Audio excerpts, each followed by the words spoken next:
Welcome everyone. I'm Jeannie Ralston, and this is one of our NextTribe interviews. And we have Mary Alice Monroe with us. We're so lucky. I've been trying to get to do an event with Mary Alice for ages. But so, I feel like we're old friends because yes, I know we have a common connection in South Carolina, and I'm gonna introduce her. But before I do that, can everyone make sure they're muted so that we can and if you mute yourself as you come in, then we can talk and you'll be able to see Mary Alice better when she talks. So Mary Alice, as many of you know, you've such an accomplished writer. How many? 21 books? I'm trying to call it. 20. I think I'm on my 24th. 24th? I'm already behind. The years keep going by. And so her latest book is the one that's behind me. You can see kind of some of the on Ocean Boulevard, and it's the sixth in the Beach House series, and they're all set around Charleston in the Low Country, which has kind of been a big specialty. And we can talk about that setting later because it's such a special place. It is. And there's more than 7.5 million copies of her book have been published worldwide. She's earned numerous accolades and awards, too many to mention. And this is really important because of this book. She's especially proud to be a 20-year plus state certified volunteer with the Island Turtle Team, the group that first sparked her love for loggerhead sea turtles and is the inspiration of her Beach House series. So if you've read her books, or if you're going to the environment, especially sea turtles, figure in prominently. And welcome Mary Alice. Thank you. So it's a real joy to be here. First of all, I love NextTribe. I think the whole concept is cool. I'm a new member, I swear.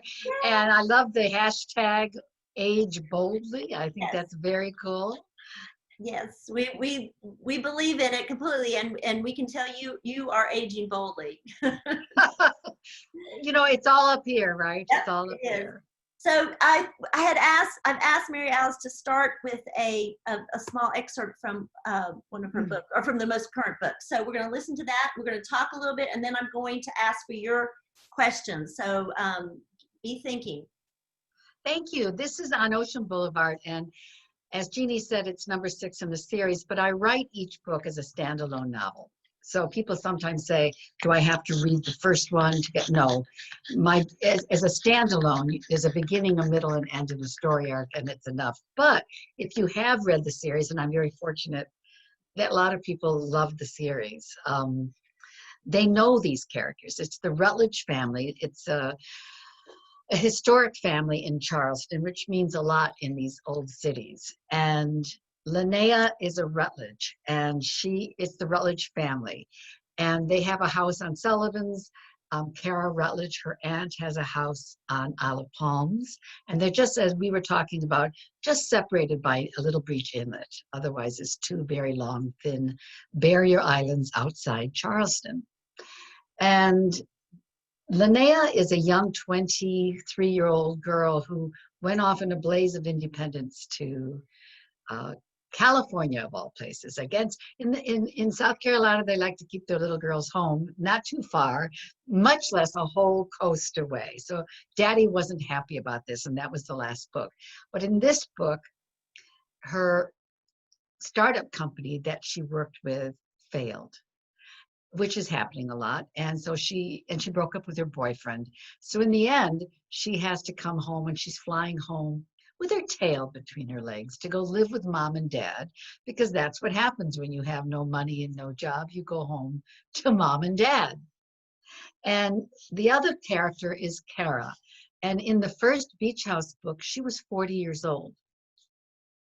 And now we've progressed since 2002 when the Beach House came out to today. So on Ocean Boulevard, she's 56 years old.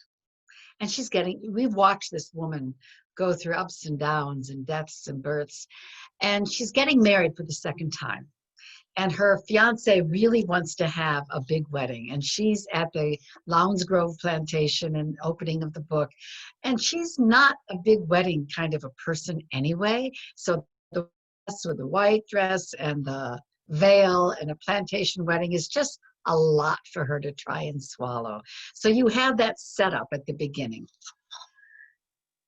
In this scene, Linnea is just arriving and she's on her way she has an Uber and she's going from the airport to her parents' house on Sullivan's Island. And on the way, she says, wait, stop. I need to see my Aunt Cara first. She's a little bit more simpatico than her mom is, which, happens. We all know that. I have 2 daughters. I speak from experience. So this is the scene where she gets out of the Uber, has her luggage, no one's home. So she thinks she'll just wait a minute because she knocks on the door. So she leaves her luggage. And this is the cottage. This is the beach house where when she was a child, she spent time with her grandmother. And Grandma Lovey was one of the early turtle ladies on the island. And her love of turtles and the nature is all born from her relationship with her grandmother. And her grandmother's gone now, but she carries that influence with her. So she goes out to the beach to wait for Cara. And she's been gone for 2 years. She climbed to the peak of the dunes, past the sea oats, still green and slim-stalked. The hearty ocean breeze whisked the soft hairs that had fallen around her neck. It swirled and caressed her cheeks. Welcome home, she heard whispered in the wind. Linnea stood for a moment looking out over the expanse of beach and the ocean beyond. No one else walked the sand.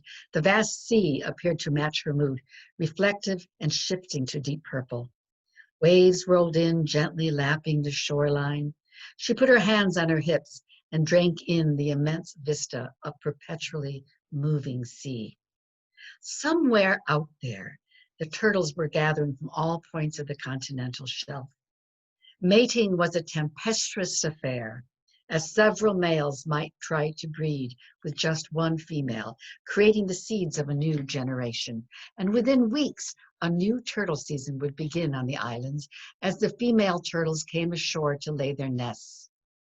When she lived on the island, their summers had revolved around the nesting season. Linnea was no stranger to the loggerheads. For as long as she could remember, she tended turtles with her grandmother, and later Aunt Cara and Emmy and Flo. Grandmama Lovey had been a shining star in Linnea's life. When Linnea's feet were in the sand, she was in her element, happier, freer, expansive. As much as she loved the city, she too had always felt more at home by the sea. It was her grandmother who'd inspired Linnea to pursue a career in environmental science despite her father's objections. But Linnea wasn't a child with dreams any longer. She was an adult facing adult problems. Cara was getting married again. Her father was building his dream house. Cooper was a rising junior at the University of South Carolina. It seemed everyone was moving on in their lives, except for her. The looming cloud she felt when she'd arrived in Charleston returned, blotting out the joy she'd reveled in moments ago. Her heart physically hurt and cried out for release. Linnea missed her mother, loved her dearly. She needed to confide in someone, but her mother could sometimes ignore reality and shove problems under the rug, out of public view, with a pat phrase and a firmly hoisted smile. She adored her father, but he'd likely bluster and blame John for breaking his daughter's heart. And worse, remind her that he'd told her that going to California was a big mistake, how she should get a real job and not waste her time with low-paying nonprofits. Which was why she'd made the snap decision to come to the beach house and seek honest advice, not sugar-coated, from her business-minded Aunt Cara. Cara was never one to suffer fools and wasn't afraid to speak plainly. And the beach house was always a haven, a house of reason. She could get her bearings here before she confronted her parents. From the beach, she looked up at the cottage on the dune and sighed. Kara wasn't home and night was falling. It was time to throw in the towel and retreat. Linnea turned back to the sea for a final look. She crouched and picked up a handful of sand. Countless tiny particles filled her palm. Clenching it tight, she brought her fist to her heart. "Grandmama Lovey," she said aloud, "I know you're out there somewhere. Thank you for loving me and teaching me about the turtles, the ocean. I love this beach and every particle of sand on it. It took me a while to understand, but I belong here. I came back, but I'm at square one again." Linnea lowered her hand and let the sand slowly flow from her palm to form a small pile on the beach. Straightening up, she wiped her eyes, then wrapped her arms around her chest and looked seaward. "Grandmama Lovey, what do I do now?" she asked. Her voice was carried away on the breeze. Beautiful. Thank you. Thank you. Oh my gosh, it so captures that feeling on that beach in Isle of Palm, Sullivan's Island, all there. That I'm Especially when you first come home, all Yeah. the memories hit. Yes. You know, when you go to a place that's familiar, it doesn't even have to be the beach. It could be anywhere in the world, the mountains, the ranch. But when you get to a place where you spent time as a child and you have that flush of memories, Yes. it's important. So let's talk a little bit about the setting of the Low Country. It's almost as if the Low Country, that area, is a character that Definitely. So let's talk about that, how it moves you or motivates you in your writing. I think you put it succinctly when you said the Low Country is a character in most of my novels. I write novels that are about the people and the characters and families, family sagas, but primarily I always include in the backdrop some issue facing not just the Low Country, but our landscape. Mm-hmm. Climate change being one, or plastics in the ocean, all these things that are out there for everyone. But I also hone in on specific endangered species. And in particular, I worked with dolphins for 6 years for the Low Country series. And I really feel if I can convince people through a series of wonderful stories not to feed dolphins, I've done my job. And shorebirds on the beach, the pelicans in particular, monarch butterflies. You know, I went all the way to Mexico for that book. That was, I tracked monarchs across the country to Mexico and went to the mountains and the sanctuaries where there were, I mean, it was thrilling, millions of monarch butterflies, millions, where it sounded like the wind and it was the fluttering of little butterfly wings. It was amazing, very spiritual. And that was the butterfly's daughter. So I've written about a lot of different species, and mostly though I stay in the Low Country. It speaks to me, it's my home. And has it always been your home? Were you born and raised? No. Okay, No, I was born, I was actually moved around. My father is a pediatrician, but he was in the public health service when I was quite young. So I actually lived in New Orleans when I was quite young, and God bless them, they're going through a tough time. And I went to Alabama and then to Ovid, New York for a little while. Ovid, New York, not COVID. Ovid, New York, near Saratoga. And then my father settled outside Chicago in Evanston. And that's where I was born I was raised. I wasn't born there. Actually, I was, but then we left. So born and raised there after my age 6. And then I stayed there for most of my youth, and I moved to Washington, D.C. early. I was a young bride, and my husband was at the NIH. And he went to medical school and then to the NIH. And so I was there for a long time. And from there, we visited Isle of Palms and Sullivan's Island a lot. And when the time came that he was offered a position as head of child psychiatry at the medical university here in Charleston, it was an easy yes. And the very first thing I did when I moved to the area, we went right to the island. was become a member of the Island Turtle team. And I still am. 21 years later, I still am. Well, that makes me wonder if you're kind of like people know you as the Lovey. They call it Lovey the Turtle Lady. Maybe you are actually the Turtle Lady in real life. I am. I actually am. That is me. I'm out there. Although this year it's been a weird year. You know, I'll be writing about it for next year. You know, it's affected, the COVID has affected the way the teens can go out on the beach. We can't invite people to participate in the inventories. I love the teaching of it, the sharing. So I do as much as I can online on my Facebook page and on Instagram. I share photographs. I try to involve people in what's happening so they can come into my story world and get them outside, if only through the pages of a book or online. Getting outdoors or feeling outdoors. I don't think we've needed books to get people to the water, to the beach, more than we do right now. Yeah. Yes, I agree. Escapism, I think. Feel good, you know, and I write very serious. My books are set on the beach, but they're serious stories inside the pages. And yet, I always like to end my books with hope. I feel there's enough out there that we should have hope. Right, right. So, so the environment is always a theme that you talk about, but also is your other interest as a novelist family? Is that your main interest? Family, Yes. love, or Women's relationships. Honestly, more than I do write family sagas, but the real heart of my book is always women, which is why I love talking to this group. oh, You know, I've always, in every book I've written, there's either been a group of turtle ladies, or I have a book called The Book Club, or a group of sisters.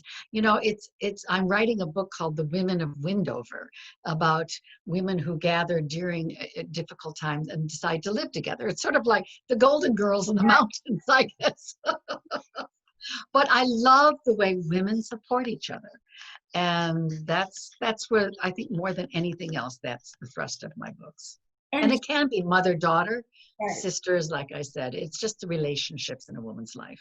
And what about with your relationships with your friends? Do you draw from that richness in your? Oh, yes. In the Beach House series in particular, it's really important that the women are best friends because they share a common love.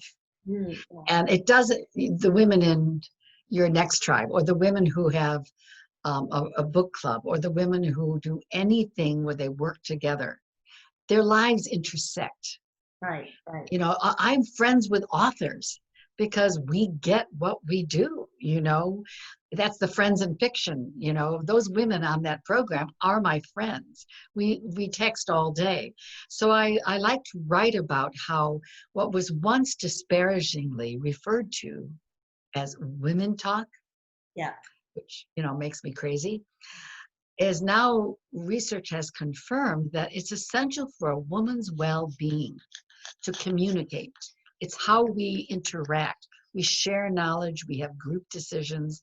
We excel at that, I think, more than men tend to.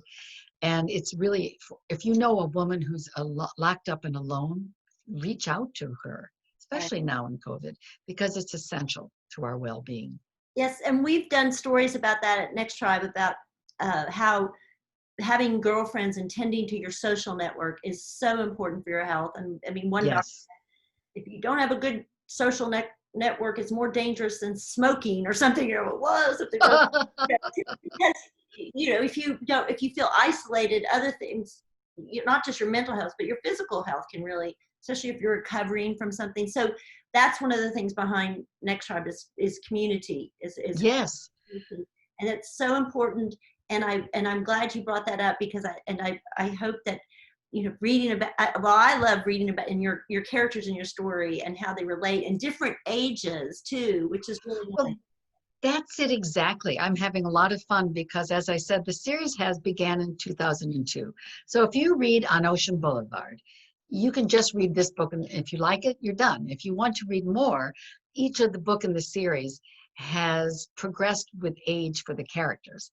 So Kara was 40 and she had a difficult relationship with her mother. And this is her back history. So the story began with her return home. And let me back up 2 steps and tell you how I come up with the ideas, how I write the novel.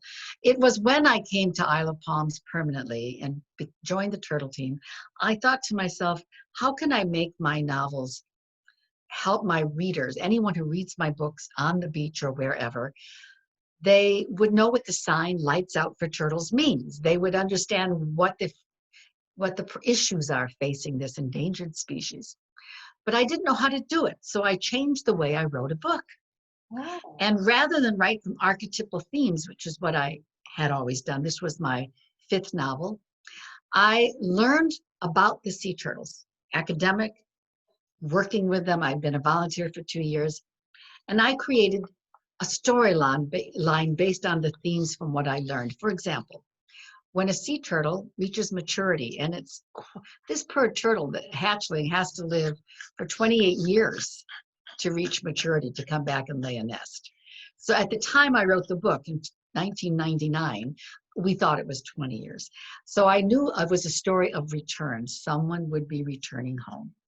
And when a sea turtle digs her nest, lays her eggs, fills it up, camouflages the sand, and makes that long trek back to the sea. She's a reptile. So that's her biological model. She will never go back to that nest to nurture her young. So in human terms, for novel writing, it's abandonment. So you see how I came across themes to develop a story. And that way, the story is embedded with knowledge of the sea turtle without me having to point my finger and tell you facts, which is really not, I don't think, good writing. I think writing should involve the readers in the emotion and the life and the setting without dumping your research on a page. Because what's the reader going to do right past that? Because it doesn't fit. Right. So anyway, so I created Kara, who was having a mother-daughter reunion in this book. She had been gone for really that cold relationship. She's in Chicago, mother's here. And it's sad. There are many relationships where you don't communicate, you don't visit much. It's just fractional. Right. So she comes home, and in that summer in the beach house, they reconcile. It's the last summer of Lovey's life. And over the course of 16 years, you've seen Kara go through all these changes. And in this book, On Ocean Boulevard, is my favorite because it's the end of her story arc. She has gone through births and deaths and so many ups and downs. And she's finally realizing, oh my gosh, I am now the matriarch of my family. Wow. I've reached the point now of wisdom, Right. the crone. Now it's my turn to give back to the next generation, to Linnea, who needs her help. And that's where I am in my life too. And it's a beautiful place to be, where you've earned your wisdom. Right. I think a lot of us have. Yes. And it's proud of it. I am. And I just really feel that this was so beautiful to write this story because it showed her finally, after it's been 6 books, where she comes into her own. And now I'm bringing in the other generation, the younger ones. And the one I'm writing now is the next generation. So because working on the 7th. I am the 7th. And interesting, Jeannie, I wasn't going to write another beach house book. Mm-hmm. Actually, I was going to begin researching whales because I'm very excited about that species. But I'm not going to go anywhere in COVID. Oh, well, that's number one. And so I was wondering what's going on. And then I'm starting to pay attention to COVID. And I realized I don't want to write about a disease and the hard parts. But I think now that we've been through it for a while, we're seeing that, wait a minute. There were some really beautiful moments in this. People are slowing down. I'm playing board games with my grandchildren. I'm seeing my children more than we did we're having dinners together because we've created a little pod of our friend. And I think that the book is going to be the forming of special relationships, going online and talking. and how we find, I call it a series of smiles. You know, those moments that you say, when this is all over, Right. what am I going to take with me? What lessons have I learned? What am I going to continue? Right. You know, maybe slowing down a little bit. So I am writing another one for next summer. Good. Well, we will. And do you have a title for that one? I do, A Summer to Remember, Okay. which I think is quite appropriate. Yes. This will definitely be a summer to remember for so many reasons. Anyway, well, I have to tell you about the turtles. What I know about turtles. NextTribe does a beach trip every year to Mexico, and there's a turtle sanctuary there. And one thing we do, Olive Ridley's. Yes, and we are there for the turtle release, and it is so metaphoric the way that, because you take them, you help them go, and you don't it's different. It's a little different than what you described in the book, but you have a bucket and you've helped with your gloves on, you dug them up, and lots of people are there, and you tip them over, and you can't touch them to help them. You're talking hatchlings. The little hatch. Oh, excellent. Yes. And so they're going back to they're going to the ocean for the first time. But the metaphor is that you were talking about, that is, they're all of us that were, there's 20 something of us there, and it's like those are our little children, and we're like, we want you to go and oh, it's so true. It never gets old. And the biologists hate it when we call them babies, but honestly, I do. I mean, we are midwives to the nests. Yes. And there is I think women feel it has nothing to do with belittling the species or the science of it. It's just our feeling is they are babies. Yes. And we have been nurturing these babies for the whole season. And when you say goodbye to them, it's quite a moment. Never gets old. I want to remind everyone that I'm going to open it up for questions in a few minutes. So what you're going to do is, we have some questions coming in. And when I call on you, you can unmute yourself and you can ask Mary Alice yourself. But I wanted to ask one more question for your themes of caring for the nature and the environment. Do you feel like that you've made an impact? Do you have any feedback from your readers? Oh, thank you for asking that question. Yes, I mean, when the Beach House came out, and that was a small little mass market, I knew I'd written something different. They say and it's true. And the publishers tossed it out and didn't expect it. And because old school word of mouth, there was no internet, nothing. Old school booksellers saying, you got to read this book. It was my first New York Times hit. Yeah. And I really knew then that it greenlit my ability to continue in this vein. And I'm sorry, you know what? I just went blank on your question. I went back to the environment. Have you felt like the environmental? Yeah. Yes. So as a result of that particular book, people volunteered for teams.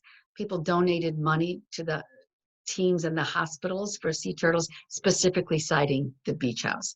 And as the years go by, it continues, and people come to Charleston to visit the sea turtle hospital and things. And I'm really gratified for that. But I found in the last few years, when I go out, and we are actually able to go out and talk to people, and I do have climate change in the last couple of books, just as I don't preach about it, but I'm showing, for example, with the migrating birds, how the migration is happening earlier and it's affecting them. With the sea turtles, they're coming in early. There's definite signs that I talk about in the book without, on Ocean Boulevard, I talked about plastic. So that was a hard one to get in there with touchy-feely. So I do bring them into the environmental mindset as a backdrop. It's like bonus learning. But I have found people say, what can I do? That seems to be more and more, it's fear-based, it's confusion. It just seems plastics in the ocean. It's so big. And I understand that feeling of being frozen. It's too big for me. It's got to be a government or something. And my response has been to say, never has it been more important for each individual to take a stand. And it doesn't have to be world events. It's just, what are you going to do in your own life? So I started a group called Light One Candle. Ooh. And it's on my author page, Mary Alice Monroe, on Facebook. And it's a group. And the whole purpose was to give people a place. And I did a group because I want to hear from people, is to give people a place to go to say, hey, where can I get good straws? What's a good non-plastic straw? Or what kind of Pyrex are you using? And it's not political. It's strictly, I vet all the scientific articles to make sure they're accurate. It's people sharing their experiences, gaining a sense of power. And I always like to empower women, especially because fear freezes and action breaks that frozen. And I like to say, what are you doing? Are you recycling? If you pick up one piece of plastic off the street, you've done something, just one. Or if you have a birthday party and you decide not to use balloons, you've lit one candle. And that comes from the phrase, light one candle. My daddy said, Mary Alice, you can't save the world, but you can light one candle. Oh, and that's where I got the phrase. I love that. And I'm looking, I'll get it. Everybody, I send a follow-up email after this is over, and I'll do a link to that. I hope you all join. It's really, a lot of people are joining now. It's growing exponentially because I think people are looking for a place to feel they belong and are comfortable and just have ideas. What can I do to make a difference? Right. And I do believe that if everyone even does one small thing, like you're saying, it is overwhelming, but if you start by one small thing, one little thing, and then if enough people are doing that, it has an impact and it grows from there. So Fran Carpentier has asked a question. And Fran, if you want to unmute yourself, gladly. So hey, Fran. Hi. It is really, I'm just so enjoying you so much. And thank you. Agog that this is the 6th book in your series. So brava. When you're like deep in it, like you're writing whatever, the 6th book, or you're writing the 3rd book, on some level, do you ever freak out that, oh, after I finish this, do I have another book in me? Do I have another story in me? Because oh my goodness, yes. Really? It's not so much story ideas. I have so many ideas. They're like planes on a runway. But, I never have a problem. Well, there's so many species that I want to write about. But it's very intuitive that it's time to write about this species now. It's time to do this now. And I actually feel in my blood, like a racing, that I know it's time. The fear, though, is very real. With every book, with every morning and you face the blank page, you feel a pitter patter. Can I do it again? Sure. Because it is an emotional push.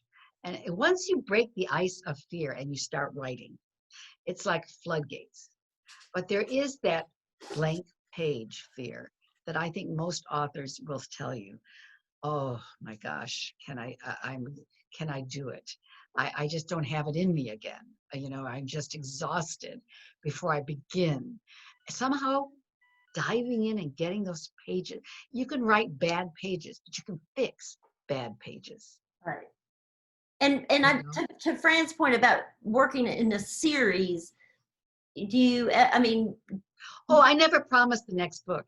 I usually write several years between the next books. It's only been recently that I wrote Beach House for Rent, and it was such an emotional story from my readers that I was getting a lot of letters, and I was almost like the second step was Beach House Reunion. So those two are very close.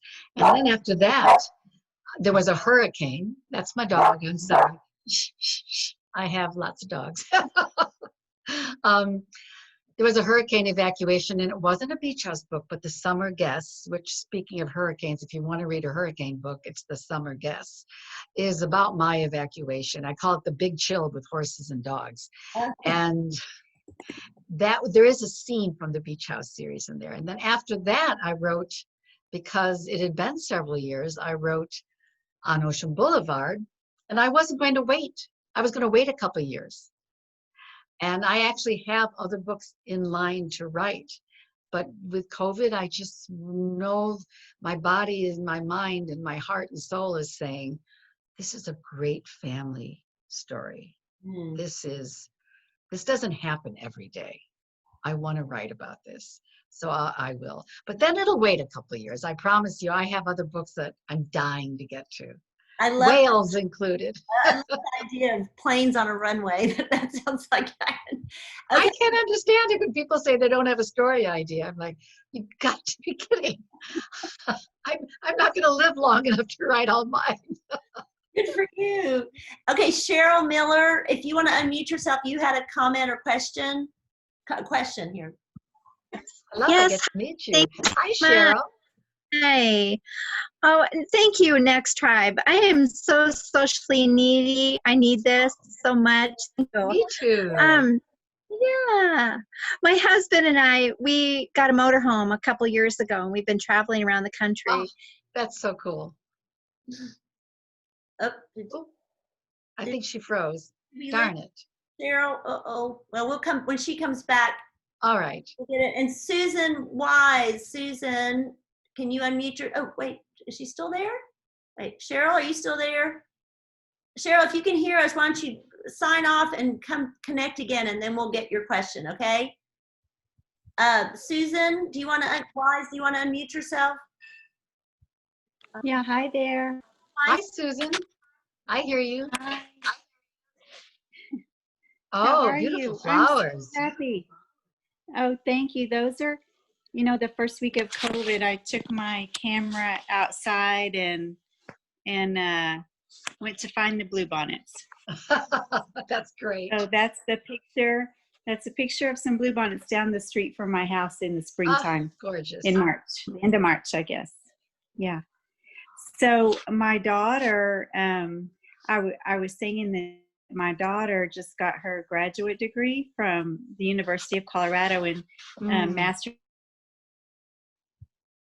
Are we just? We're losing our. Oh no.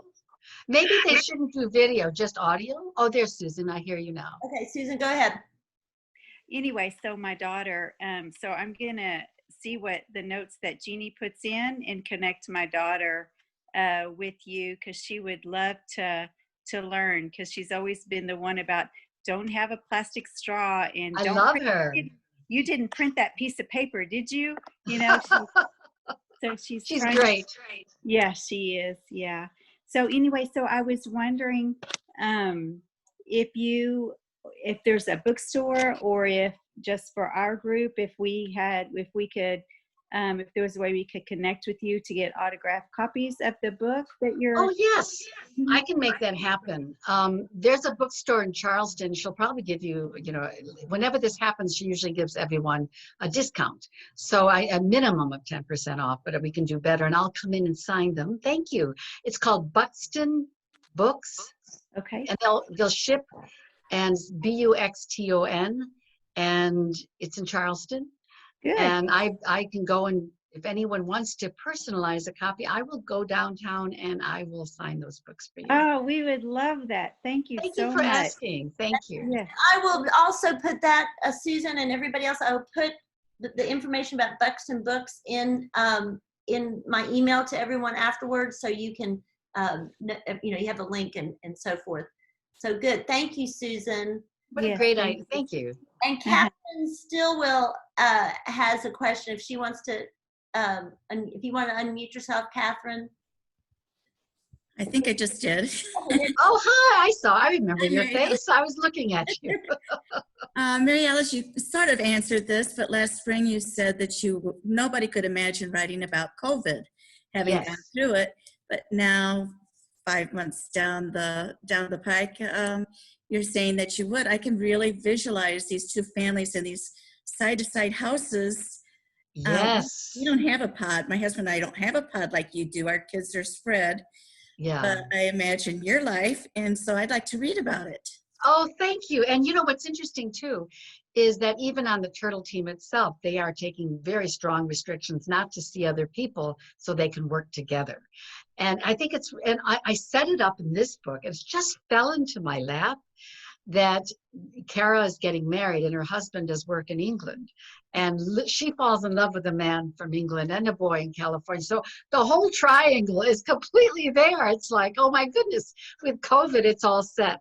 So it's going to be a lot of dynamics. And I see the young people forming, like out here, there's a surf pod. Well, they all go surfing together and they see only each other.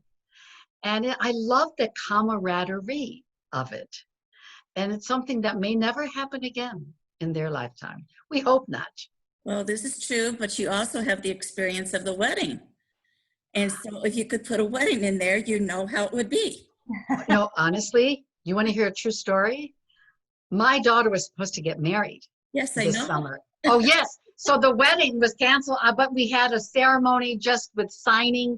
Definitely, I'm going to put that in. So, but then it means someone has to get married. Okay, thank you so much, Catherine. And Patricia, you've had your hand up, and if you want to unmute yourself and ask your question, that'd be great. Where am I? Okay. Can everyone hear me? I know we're having a little. Hi, I do. Today. Hi, Mary Alice. How are you? good. Everything you said is just amazing, and I want to commend you for weaving current events thank into you. your writing. And I have a technical question. Your books are an escape, but they're also reality at the same time. That's an interesting thing. I also wanted to mention rules and metaphors, like the turtle is the perfect metaphor for moving slowly and getting the job done. The old story of the turtle and the hare. Like it takes time, and we all need to slow down and pay attention to what's going on around us. Ooh, I'm writing that down. That's very good. Yeah, and that's a turtle behavior that you just That's you take brilliant. Mm-hmm. I like that. I write cookbooks, and I wrote a self-help book, and I'm taking a writing class, and they said one of the best ways to convey information is through storytelling. Mm-hmm. So I'm switching over to maybe doing some fiction or novels. I've been thinking about it. But how do you feel about, okay, I'm 59, and everyone on this thread can probably relate to, it's incredible how themes keep replaying themselves in your life, no matter how much you think you've changed, or no matter how much you think you grow. You think only coincidences like that only happen in novels, but they seem, as you get older, to happen over and over again in real life.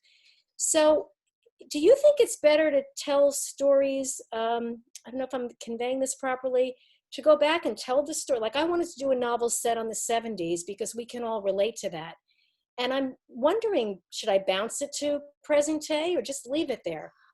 Yes, I know what you're saying. Yeah. When you start a novel, I think any novel, for anyone out there who's interested in writing, you always think that you have to have the reader has to know all this back history in order to start. No, you don't. You have to start with an incident that gets the action moving. We refer to it as the inciting incident. For example, when I was describing my book to you, I was telling you all about the back history. But when I write the book, you only see Kara at the wedding plantation making plans. And you hear from dialogue, she has angst. With the girl, you only see her coming home. You don't know the back history. That comes out in the chapters to come through dialogue and introspective thought. So don't make the mistake of having too much back history, because a lot of writers, when they begin a novel, they will cut the first chapter, especially young writers, because it's all back history. They really had to write for themselves. And they realize, no, all this can come out in chapter 6 or 7. So when does something change? What is different? And what motivates your character to act and change her life? That moment. And that's the beginning of your book. Got it. Thank you. Good luck with it. Good Very luck. insightful. Thank you. That's great. Have I missed anybody else? You can raise your hand if I've missed anybody with a question. Anybody else? La, la, la, la. Or you can write something in there. I do want to write something in the chat. I want to say that you were talking about a writing workshop, Patricia. next, for any of you who are writers or are working on writing, we've got 4 writing workshops coming up over the fall with, we have some great writers who write for us, and maybe one day if Mary Alice has ever done. Oh, I love to teach. I teach all the time. Okay, so we're gonna snag you for this. Okay. Can I just interject too? I'm just going to tell everyone about, the pandemic came and me and 4 authors, Mary Kay Andrews, Patty Callahan Henry, Kristen Harmel, and Christy Whitson Harvey. We were friends and we all had books coming out in the spring. So we had a glass of wine and we got on Zoom and we were talking about what are we going to do and what are the bookstores going to do? Because it's really hard for them with no one coming in and all the authors canceled. So we started a Facebook Live group called Friends in Fiction. And we talked about our books and people started to come. And by the end of April, we ran out of our books, end of May, and we started inviting other authors. And it really took off when we had Ellen Hildebrand and Delia Owens from, Where the Crawdads Sing, which refuses to give up #1. Yes. She's so cool. I love her. She's a friend. I adore her. But that book has got legs, I'll tell you. But anyway, Friends in Fiction has become, much to our surprise, quite a phenomenon. And every Wednesday night at 7 o'clock, we get together, and it's sort of the view with books. And we have, my goodness, I think we're up to 16 to 18 viewers an episode. But you're all invited. It's on Facebook. Right now, it's on Facebook. It might change, but Facebook Live called Friends and Fiction. And Friends and Fiction. I will send this. Thank you. But here's the thing I wanted to bring about education and young writers. We are just beginning. Every week we ask the author, and these are famous authors, for a short writing tip. And every week they give it. But now we're doing a special bonus episode every month, one Sunday a month. And this coming Sunday is our very first one, called Behind the Book. And it's a half-hour, Sundays, 5 o'clock Eastern time, where we talk about the craft of writing with one author. Wow. And so for those people interested in writing, I would say listen, because we're not going to give you a nuts and bolts. It's just going to be one teacher, one very prominent author telling you her experience and her advice, which I think is sometimes more valuable than anything. Right. And it can be just the thing you need to work through a problem. Yeah, and it's inspiring, we hope. And I wanted to ask too, you said that, could you talk about your project honoring Dorothea Frank? Thank you. Yes, well, everyone who knows Southern fiction might know Dorothea Benton Frank, and she passed away last year, and she was a friend.